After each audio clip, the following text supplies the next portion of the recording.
Apocalipse capítulo 2, a partir do versículo 18.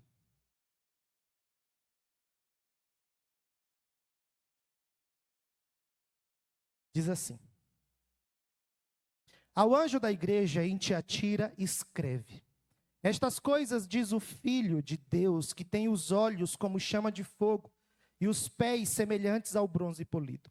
Conheço as tuas obras, o teu amor, a tua fé, o teu serviço, a tua perseverança e as tuas últimas obras mais numerosas do que as primeiras. Tenho, porém, contra ti o tolerares que essa mulher, Jezabel, que a si mesmo se declara profetiza, não somente ensine, mas ainda seduza os meus servos a praticarem a prostituição e a comerem coisas sacrificadas aos ídolos. Dei-lhe tempo para que se arrependesse. Ela, todavia, não quer arrepender-se da sua prostituição. Eis que a prostro da cama, bem como em grande tribulação, os que com ela adulteram, caso não se arrependam das obras que ela incita. Matarei os seus filhos, e todas as igrejas conhecerão que eu sou aquele que sonda mentes e corações, e vos darei a cada um segundo as vossas obras. Digo, todavia, a vós outros, os demais de Tiatira, a tantos quantos não têm essa doutrina, e que não conheceram, como eles dizem, as coisas profundas de Satanás. Outra carga não jogarei sobre vós. Tão somente conservai o que tendes até que eu venha. Ao vencedor que ganhar até o fim as minhas obras, que guardar até o fim as minhas obras, eu lhe darei autoridade sobre as nações, e com cetro de ferro as regerá, e as reduzirá a pedaços como se fossem objetos de barro. Assim como também eu recebi de meu Pai, dar-lhe-ei ainda a estrela da manhã.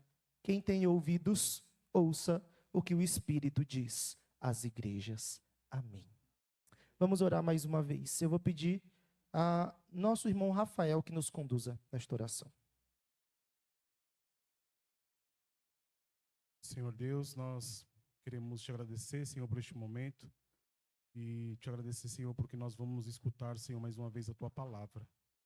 E essa palavra, Senhor, mude o nosso dia a dia, mude a forma de nós pensarmos o Evangelho. Que essa palavra faça sentido para a nossa vida cristã, Senhor. Que nós guardemos ela no nosso coração, como diz as Escrituras, para não pecar contra Ti. Nos ajude, nos auxilie, nós estamos aptos a ouvir a Tua palavra neste momento. Em nome do Teu Filho amado Jesus, nós oramos. Amém. Amém. Of the king, the power, the mad, the basket, the king, the tower goes mad. Acho que vocês ouviram isso algumas vezes. Virou uma coisa assim de zoeira, né? Of the king. Tem um professor na escola que ele chega para mim, ele não me dá bom dia. Ele sabe que eu sou presbiteriano. E aí ele fala de presbiteriano falando em línguas. Brincadeira de escola. E aí ele chega para mim e ao invés de dar bom dia, ele pega na minha mão e fala, of the king, e eu digo, the power, the mad. E a gente se cumprimenta assim todos os dias. Se levantam falsos profetas, né? E esse é tão ridículo que a gente zoa. Esse fala tanta asneira que virou zoeira entre os cristãos.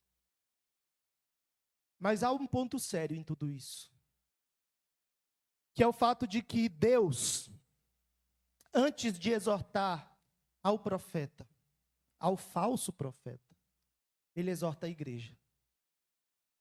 Porque há igrejas que de fato acreditam nessas coisas, irmãos. Existem pessoas sendo enganadas por falsos profetas como esse. Há igrejas que aceitam que no seu púlpito, que no lugar da pregação da palavra de Deus, haja esse tipo de blasfêmia, de ensino contrário à palavra, de heresia. E nós precisamos, como igreja, numa geração onde se anseia por preencher o coração com coisas que não são Deus, nós precisamos continuar pregando a verdade de Deus. É muito importante que nós compreendamos, ensinemos, que ainda em nossos dias há falsos profetas, há falsos ensinos, há heresia sendo propagadas dentro das igrejas. Há um vídeo rolando desse garoto, e esse vídeo mostra ele lançando uma profecia para uma jovem. E ele fala aqui da gravidez da jovem, mas ela não está grávida. E os comentários no Instagram, dentro dos comentários que eu abri para ler, tinha um comentário da menina dizendo que não estava grávida. Tinha um comentário da mãe da menina chateada com o que estava sendo feito. E o nome de Deus tem sido jogado na lama em muitos lugares, por causa de profetas como esse. Nós estamos ouvindo ou lendo aqui uma mensagem que tem uma profetisa, ou alguém que se diz profetiza, Jezabel. E da mesma maneira que o Senhor alertou a igreja de Tiatira sobre profecias e ensinos contrários à palavra de Deus, que nos levam à ausência de santidade diante do Senhor, nós somos exortados na noite de hoje. A maioria das cartas, ou melhor, a maior das cartas, é dirigida à menos importante das 7 igrejas. Tiatira não era nenhum centro político. Tinha sim importância comercial. Ficava no caminho por onde viajava o correio imperial. Mas ela não era das igrejas mais importantes da época.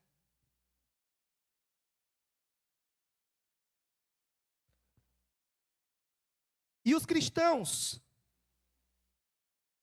diante de um contexto de comércio, um comércio local forte, de muitas reuniões com comidas a ídolos sacrificados, porque quando se fala de comércio, principalmente nessa época, se fala de idolatria. Havia no meio da igreja uma mulher que se denominava profetisa. E os cristãos deveriam ir contra o ensino desta mulher. Mas como que o Senhor começa a carta à igreja? O Senhor não começa falando de Jezabel. O Senhor não começa falando da doutrina errada que ali era ensinada. O Senhor começa falando do dinamismo daquela igreja. Uma igreja com membros engajados em diversas atividades do reino. Uma igreja servindo uns aos outros. Uma comunidade ativa. Olha que interessante, você pode ser ativo, você pode ser um cristão ativo, você pode ser um cristão envolvido com uma igreja e carregar no seu coração inúmeros ídolos.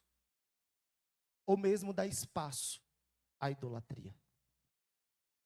Jesus se apresenta como aquele que conhece profundamente a igreja. Ele se apresenta como aquele que está no meio dos candeeiros. Ele anda no meio dos candeeiros. Ele conhece as obras da igreja. Ele conhece as tribulações da igreja. Ele conhece o lugar que a igreja está. os seus olhos são descritos como chama de fogo. Ele vê tudo, conhece tudo e sonda a cada um de vocês. Nada escapa ao seu conhecimento. Ele conhece as suas obras. E preste atenção. Ele conhece as suas intenções. Jesus se apresenta assim.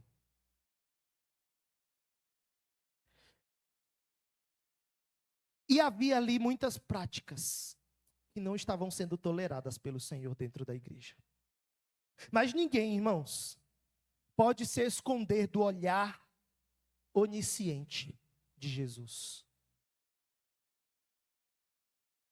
Ninguém pode se esconder do juízo de Deus. Ninguém pode enganar a Deus. Você pode me enganar, porque eu não sou onisciente. Eu não vejo todas as coisas, mas Deus vê. Deus conhece as suas intenções. E Jesus se apresenta aqui como aquele que, além de conhecer, ele distingue quem são os fiéis e quem são os infiéis. Está aí no versículo 24. Ele distingue quem são os fiéis e quem são os infiéis.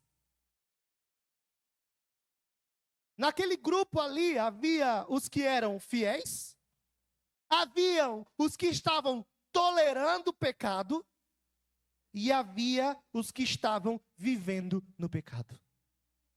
Você pode ser um desses três grupos. Você pode ser um fiel dentro da igreja. Você pode ser alguém que está tolerando o pecado dentro da igreja ou dentro da sua vida. Você pode estar tolerando. E eu acho que, hoje em dia, eu arrisco dizer que a maioria dos cristãos, aqueles que são verdadeiros, são cristãos que aprenderam a tolerar o pecado na sua vida.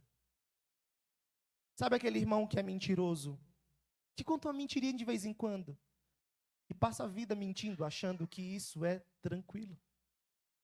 Sabe aquele irmão que é avarento, passa a vida avarento, e acha que é tranquilo?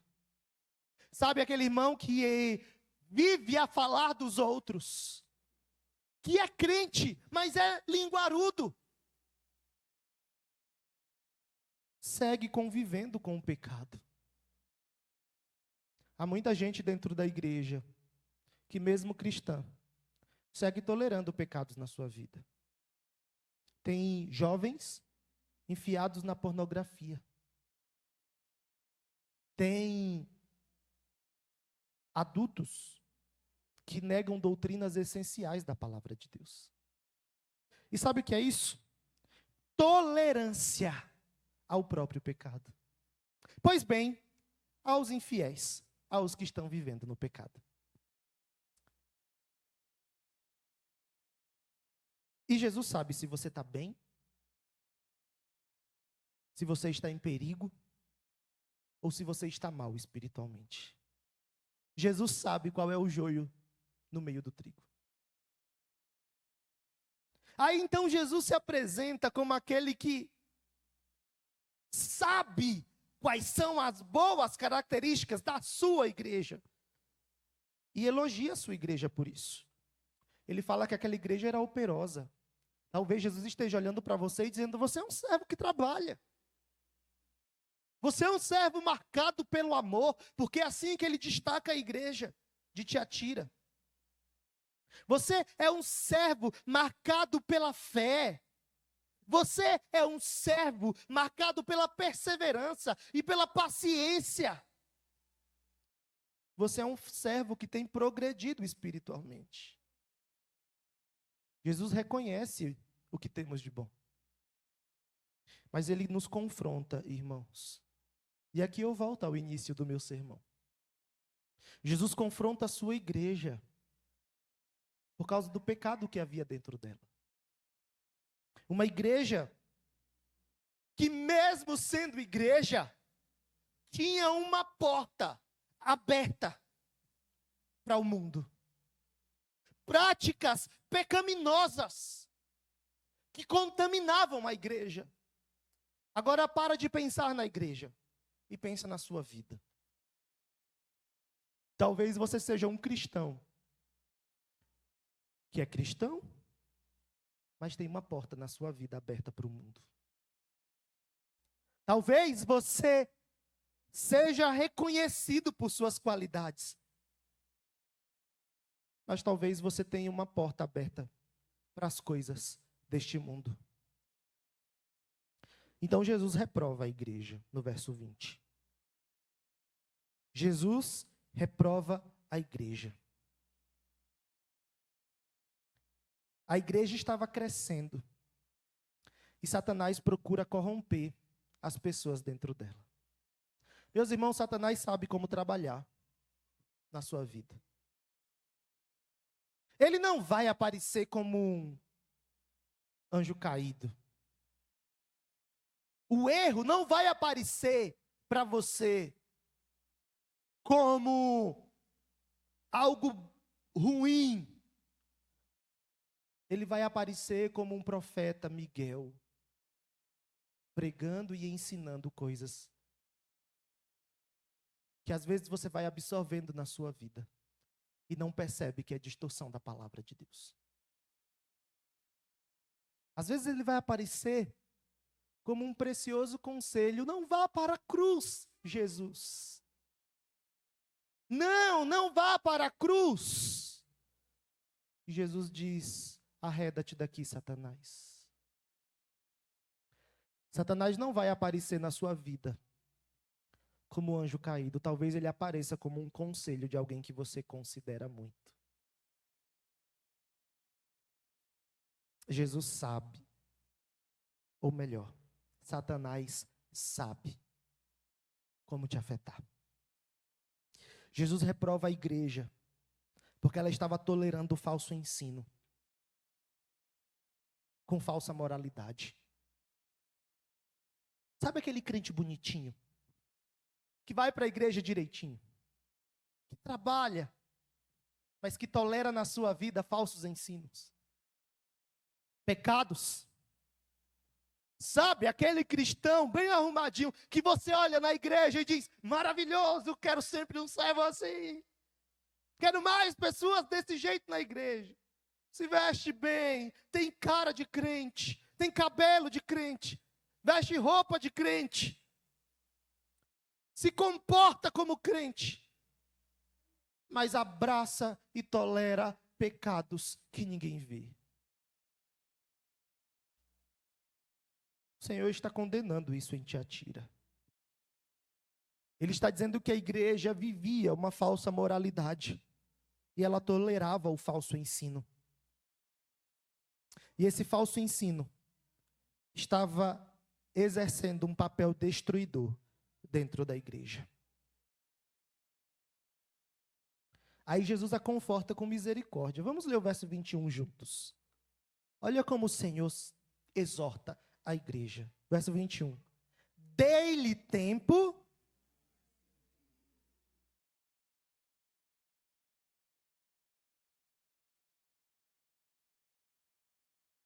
mais uma vez que foi muito fraco. Dei-lhe tempo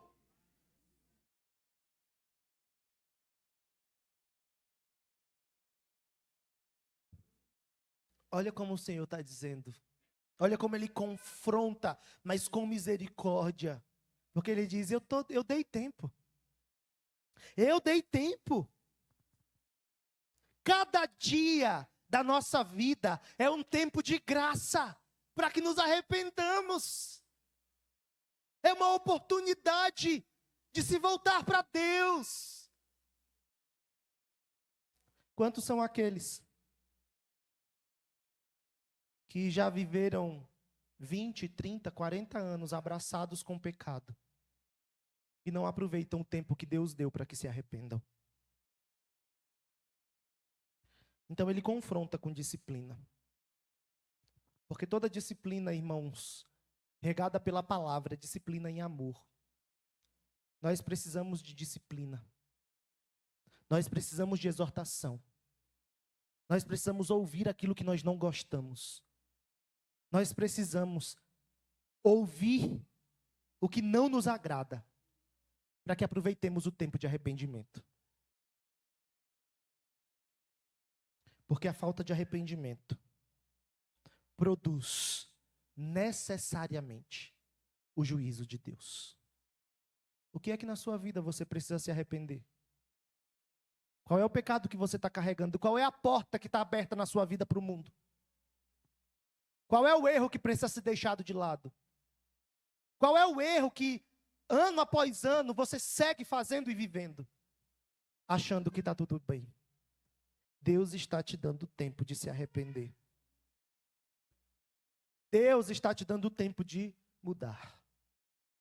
Cada dia é um dia de graça que o Senhor lhe concede para que você se arrependa. Aí a gente tem o encorajamento. Estou lá no verso 24 já.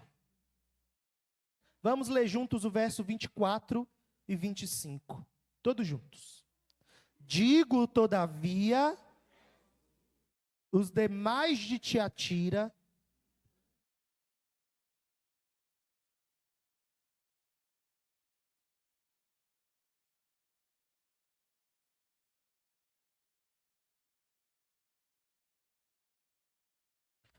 tão somente, olha aí, o Senhor encoraja aqueles que estão sendo fiéis a Ele a resistir até o fim. Talvez você esteja me escutando e dizendo, mas pastor, eu tenho buscado ser fiel a Deus. E o Senhor diz para você, continue assim, até que eu volte.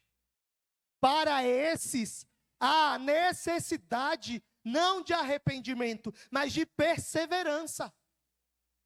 A palavra para nós é perseverança. A palavra para aqueles que estão vivendo em fidelidade diante de Deus é persevere assim. Ou seja, o Senhor traz a nós a responsabilidade. Ah, eu sou crente. Eu sou cristão. Eu estou sendo fiel a Deus, então eu posso viver tranquilo. Não. A ideia é persevere. Você que é o remanescente fiel, você que não se desviou, você que não está vivendo com uma porta aberta para o mundo, você que não está tolerando o pecado, você que não tolera o falso ensino, permaneça fiel, seja perseverante.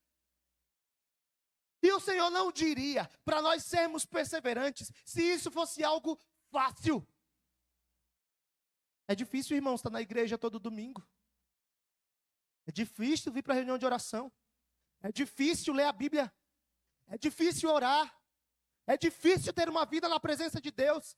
Sabe por quê? Porque esse mundo, Satanás e a nossa própria carne estão o tempo inteiro tentando nos fazer retroceder. E o Senhor diz, você está sendo fiel, persevera. Porque vai ter sempre muito mais gente para dizer para você que o errado é o certo. Vai ter sempre muito mais gente para dizer para você que está tudo bem. Ficar sem cultuar no dia do Senhor. É só um dia mesmo, né? Teve uma pessoa que me disse hoje, pastor, eu estou numa situação difícil. Porque eu preciso, dentro de um contexto de família não cristã, eu sei que o dia do Senhor é o dia do Senhor, mas eu estou sob a tutela da minha mãe e eu preciso sair hoje. Não que eu não queira sair com ela, mas eu queria vir para o culto também, como o Senhor ensina. Eu disse para ele, vai com sua mãe, a gente não tem o que fazer. Vai. Mas vai chegar o dia em que você vai ter a sua família, em que você terá a sua responsabilidade. E a minha palavra para você é persevera. Porque vai ter muito mais gente para dizer para você que o dia do Senhor não é tão importante assim. Vai ter muito mais gente para dizer para você que ser cristão não é tão bom assim.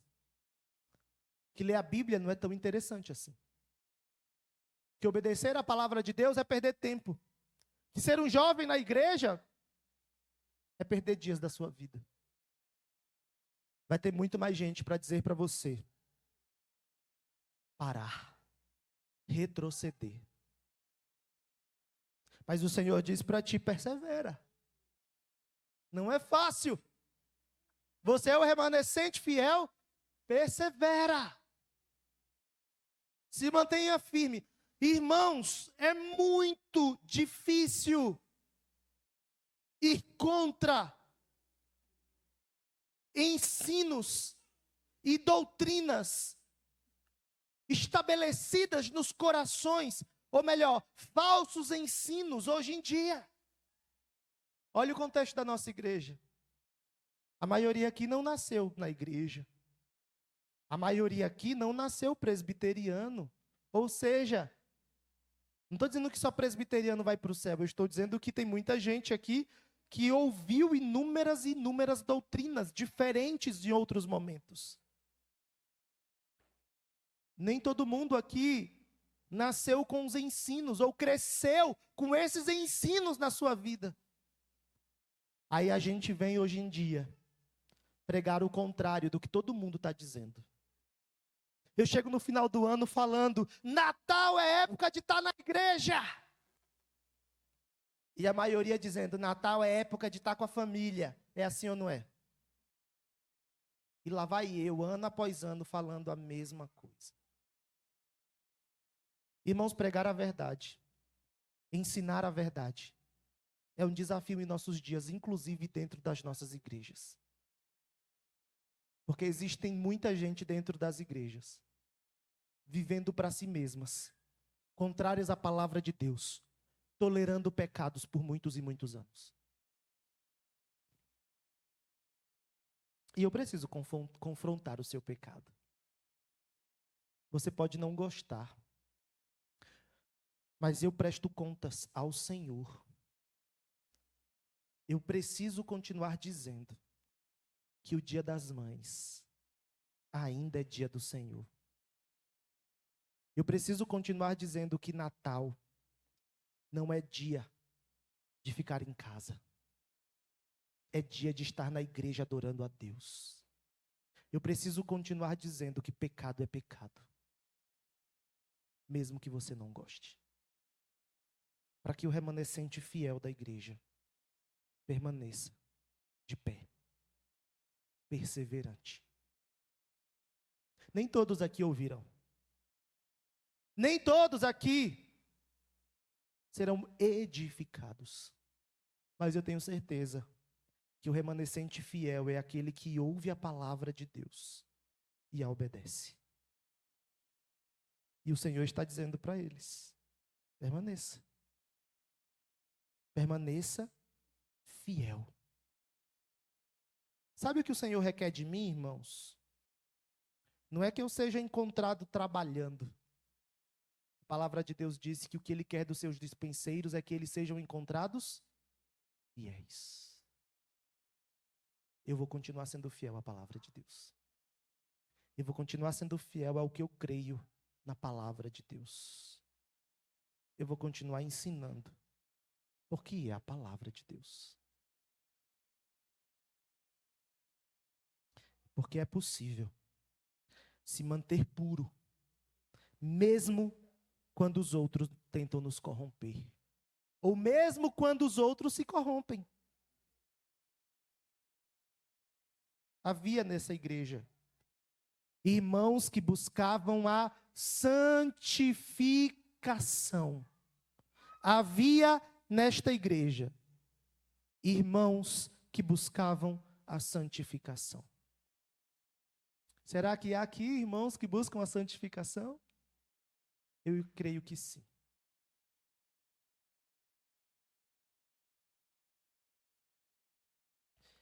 E o final do texto, versos 26 a 29.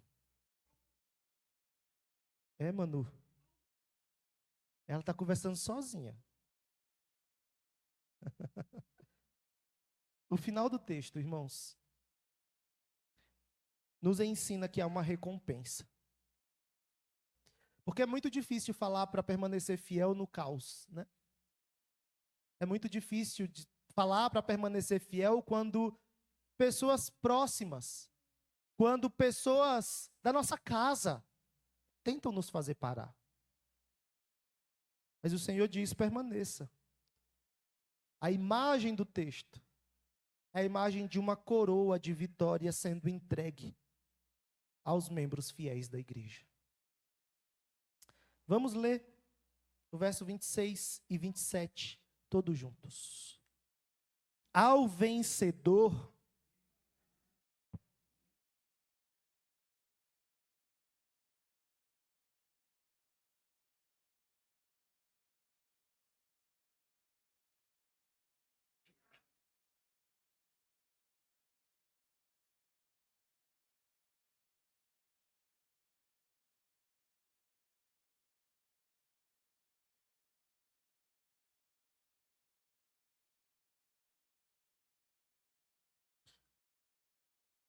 sabe qual era a ênfase principal da profetisa Jezabel?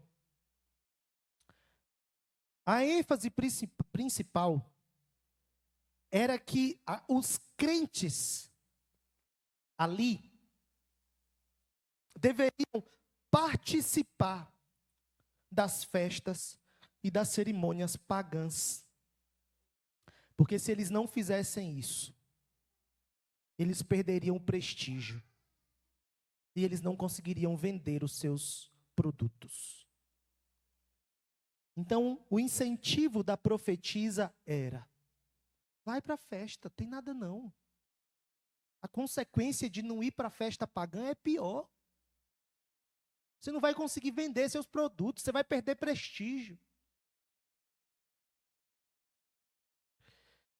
Hoje em dia, os profetas e falsos profetas dizem: está tudo bem. Faz o que você quer. Hoje é dia das mães. A mãe é preciosa demais. E é mesmo. Mas ela não está acima do Senhor. E eu, como verdadeiro profeta, vou continuar dizendo: dia do Senhor permanece sendo o dia do Senhor. Goste você ou não. Eu, como profeta, vou continuar dizendo: não negligencie os princípios que Deus te deu. Não negligencie a palavra de Deus. Porque ao final, há recompensa. Aqueles que resistem aos falsos ensinos, aqueles que dão ouvidos ao Espírito, esses receberão a coroa da vida. Esses receberão, ou melhor, irão guardar da autoridade sobre as nações, e com um cetro de ferro as regerá e as reduzirá a pedaços, como se fossem objetos de barro. Os fiéis receberão uma recompensa ao final. Mas é necessário perseverar. Vai ter muito mais gente para dizer o contrário a você. Vai ter muito mais gente para te fazer desobedecer. Permaneça fiel à palavra de Deus. E apenas a ela. Amém. Busque a Deus em oração.